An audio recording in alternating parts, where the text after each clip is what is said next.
لەگەڵ بەشی دووهەمی نەخۆشیەک لە نەخۆشیەکانی دینداریە بین کە بەدگومانیە، دوای ئەوەی باسی ڕێابازی و گیانی کوێخایەتیمان کرد کە هەمویان ئاڵلقەی زنجیرە دەرسێکن بە ناوی بژاری دەروون، واتە پاڵفتەی دەروون، تەزکیەی نەفس، بۆی ئینسان محاولە بکە کە ئەو نەخۆشیانەی تووشی ئەبێت، تووشی دیندارێتیەکەی ئەبێ، وردە وردە بە تەقواکاری بۆ خوا سوڵحان بۆ دین لێبڕان چارەسەریان بکە. لە بەشی یەکەمە باسم لە پێناسەی بەدگومانیەکە کرد کە لە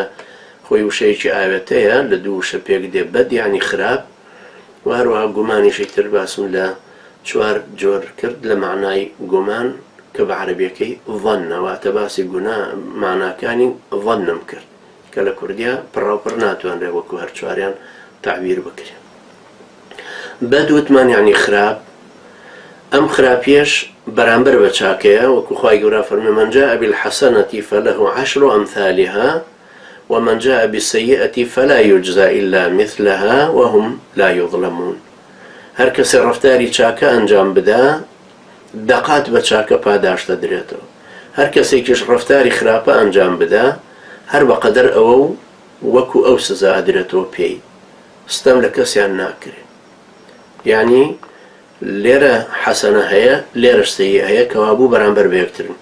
گومانی باش هەیە وظن المؤمنون والمؤمنات بأنفسهم خيرا، گومانی خراپ هەیە إن بعض الظن إثم کە ئەچێتە دایرەی گوناحە.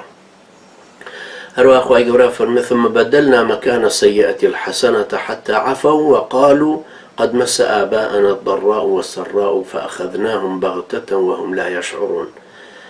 واتە دوای ئەوەی کە تاغوتە دەسەڵات دارستان کارەکانمان گرت و خەڵکە چاکەکەی مایەوە، ئیتر لە جێی هەر ناڕەحەتی و ناخۆشی و خراپیەک ناز و نیعمەت و خۆشی و چاکیمان پێبەخشین تا زۆر و زیاد بوون و نەوە لە دوایینەوە هاتن و چوون، نەوەکانی دواییان ئەیانوت باب و باپیرانمان هەروەکو کێستای ئێمە خەڵکیڵێ کەوت نەخۆشی و ناخۆشیەوە چاک و خراپیان بینی، چونکە ئەمە ڕێسای ژیانە و ناگۆڕێ. بەم شێوەیە مانای دووەمی سوئیش هەر شتێکە کە ئەبێتە مایەی خەم و پەژارە بۆ تۆ، شتێکە کە ئەدویست دەست کەوێت دەست نەکەوت و خەمت لێ خواردووە، شتێکی تریان کە لە دەستت چوو خەفەتت بۆ خواردووە. جا لە عەرەبیەکەتەوان تەفسیلاتێکی زۆرتری هەیە، چونکە حوزن و غەم و هەم بە معنای جیاوازن، بەڵام لە کوردیا کە بڵێن خەم و پەژارە یان غەم و پەژارە ناتوانین جایان کەینەوە بن لەوانەیە غەم و پەژارە هەر متەرادیفی یەکتر بن، ناتوانین بڵێن خەم بۆ ئەوەیە کە لە دەستت چووە، چکاڵی خەمی ئەوەی داهاتوو شتە